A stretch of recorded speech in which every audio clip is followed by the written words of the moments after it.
Hey there, fam. How's it going? And welcome to an episode of the Monday Motivation. How was your weekend? It was a good one. You had just a good time with your family, relaxed, went to church, just received a lot of good word. Hopefully, it was a good one. If it was a little busy, I get it. Been there too. Been going, full send on a bunch of different projects. But I always say that, the weekend is time to go and just recharge, refresh, and definitely on Sunday when you get that fresh word from your pastor, whether you see it in line, whether you see it in person, that's just important to get that inside of you. But when you get that, it's a good refuel. And now you have here, TalkswithRodz, the Motivational Mondays. You have to be set up for greatness. And I'm ready for it, right? I'm ready to hear about it too. I've already gotten a bunch of emails, a bunch of messages of like, hey man, we've been killing it. We're going full send. We've been doing it. So seeing that legitimately warms my heart and gets me happy on the inside. And it's just awesome to see, right? It's awesome to see that the people going out there and just living their life and just going full send for God's glory. Yeah. So the word for today is a cool one because it was a friend of mine that gave it to me, and I was super proud of them because, they just came out of, just freaking from their heart. Like, hey, I've been feeling this. I want to share it with you. I'm like, you know what? I'm definitely going to use it for my Monday motivation. So shout out to you. Man, I give that dedicated one to my buddy. Yeah. So today's talk is going to be about the parable of the sower and the farmer and how he throws his seed, right? So we're going through the different stages and, we're just going to break it down a little bit. But the basis for today and, today's talk and today's motivation is, yes, it might start small, right? But it doesn't have to end that way. Like, right, when Elijah was out there and he sent his servant to go out there back and forth, and the servant finally came out and was like, oh, there's a cloud. And mind you, it hadn't rained for years. There's a cloud the size of a man's hand, but it's starting to expand. And like Frederick talked about, it may start small, but it won't end small. So every seed has the potential to become this massive tree, right? There's this tree called this Joshua tree. It's just massive, it's a Goliath of a tree. It's huge, right?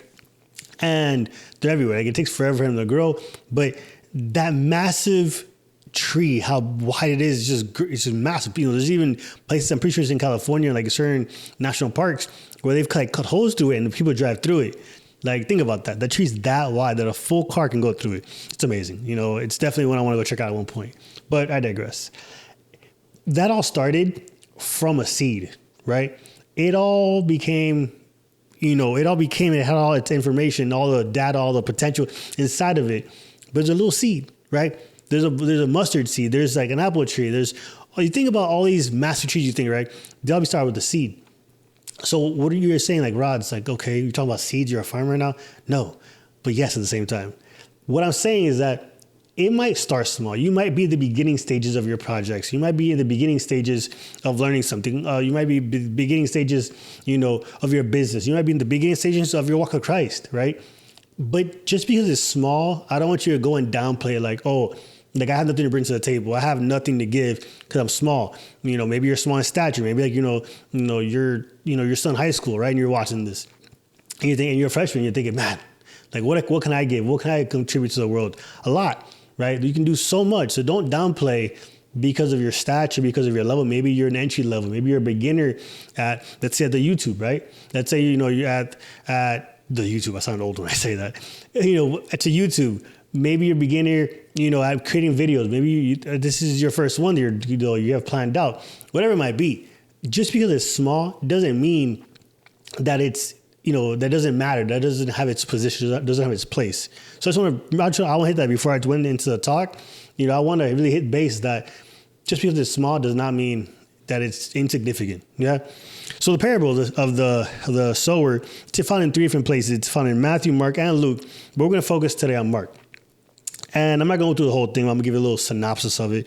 But the verse we're going to do today, the chapter and everything, is Mark 4, 1 to 20. Once again, that's Mark 4, 1 through 20. It's a parable of the sower. And Jesus talks about how this is a man, right? He's walking and he throws seeds, boom, different places. And the first amount, the batch of seed lands on the path. And now back then the paths weren't, they weren't paved roads. They weren't these beautiful things. They were like compressed together, but for like the animals to go through. But it's like shallow. It's hard. It doesn't really have a good, you can't be cracked through it. So think about today. Imagine if you took seeds and you threw it on asphalt, on concrete, right? So they threw seeds there, and Jesus related that to how, let's say we're going through our lives with Christ, right? And we hear a word, we might not understand it. We might not really go and just receive it. And then birds come and pick it up. Well, that's like the enemy coming in, just stealing that word from you, right? So those seeds didn't do anything. Then he talks about seeds that landed in the rocky area and they sprouted up really quickly, right? But then when the winds came, when the storms came, they died. And when the sun hit it, they withered because they didn't have a good root system. They weren't deep within inside. And then Jesus correlates that to, when maybe you hear a word and you go by emotion and you're like, oh, yes, this is so great. I'm doing such great things. And I'm going to go full send to this. And you don't really like meditate and let that word marinate. And you're just going off, off emotions. Like I've said it in other ones before, like don't let that blessing become a burden, right? If you're doing it out of time, out of, the place and the time where God's called you to do it, then you're it's like if you're throwing the seeds into a rocky ground where it sprouts up quick, you might be like super on fire. And then a week or so goes by, man, boom, it dies, right? So then, something happens and you're just over it. And like there's a storm comes and you're out. You can't be that kind of way either. Then he talks about the seeds that landed on the area that's full of thorns, that when it sprouts up, right, then it was trying to bear fruit, the thorns would kill it and they would consume it, they would choke it out. And Jesus correlates that to when we're going through some things, right? We're planting our seeds and we're growing, we're starting to see a little bit of fruit, and then the world tries to choke it out. The world starts giving you all the reasons why it won't work. All the reasons why you're not the one that's supposed to be getting that job. You're not the one that's supposed to be getting that promotion. You're not the one that's supposed to be doing well in life. Like it starts choking at your dreams. And then you get to a point where you're like, what's even the point? And then what you're trying to bear fruit dies. But then I have good news, because obviously this can't end on a bad note. I have good news, because then there's that seed that lands on good soil, that lands on fertile ground, that lands in the dirt, in an area which is fruitful, where it's full of nutrition, where it's full of just all the right things it needs to grow properly. And that's where Jesus says that he correlates that to that word that goes into your spirit, when it becomes rhema in your spirit, when it becomes alive, when that word, you really received it, God's spoken inside of you, and you let yourself be that fertile soul, that fertile soil, that place where you allow God just to really move around. Like, okay, God, you know what? You're going to throw a seed here. I'm going to be patient. I'm going to go. I'm going to water it. I'm going to feed it. I'm going to protect it. I'm going to give it shade when it needs to be under shade. I'm going to take care of it. I'm going to take care of that seed.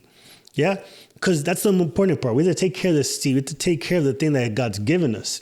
Because if we don't, we're going to land like the other ones. You're going to land on a path, like on a concrete. You're going to land on some rocky ground, sprout up very quickly, but not really grow. You're going to land in a place where it's full of thorns. And your fruit won't bear fruit. Your plant won't bear fruit properly. Now, when I tell you that Jesus even threw a little bit of math in there, I know you might be thinking like, oh, more math. Like, no, hear it out.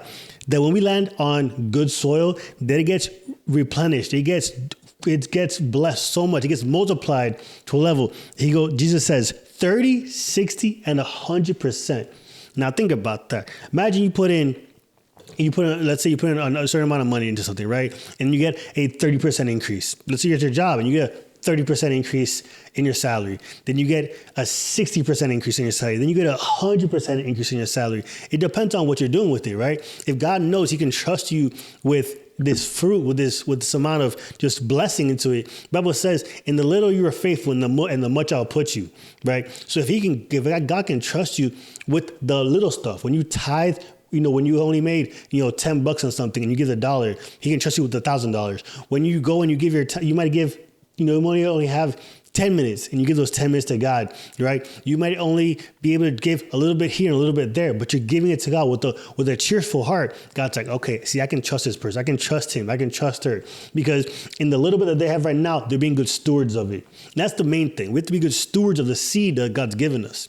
When we are understanding that, when we are just diligent with that, when we let ourselves be led by God to steward the thing he's given us, it's a beautiful thing. Like I've heard a quote, and I think I've said it on here too, that our talents are God's gift to us. What we do with them is our gift to God, right? I'll say that one more time. Our talents are God's gift to us. What we do with them is God's gift to us. Like that's important, because when we allow God to just multiply to the 30, 60, and 100% our talents, like imagine that. Like like I'm saying like in small numbers, but imagine like in big numbers. Imagine if you have a company and you're doing that, and you're increasing this 30, 60, and 100%, and you're just growing. You're allowing God to bless you and to move you. That it gets to a point where now you're able to bless someone else, right? Maybe you have, you grew up and, you didn't have the best means, growing up, but now look at you, you're hitting it. Your business is doing great. Whatever job you're doing great. You're being faithful, you're being fruitful, and now you're able to bless others. We're blessed to be a blessing. That's what the Bible calls us to do. So I just want to leave you with that, guys. I want to leave you that, take care of your seeds, be a good steward of your seeds, and watch God do work. Yeah. Don't forget to like, comment, subscribe, hit the notification bell so you don't miss any of these talks. I love y'all. Hope you guys are enjoying these Monday motivations, get you guys pumped. I'll see y'all next week. See you Wednesday, especially. Stay safe. Make it the best day ever.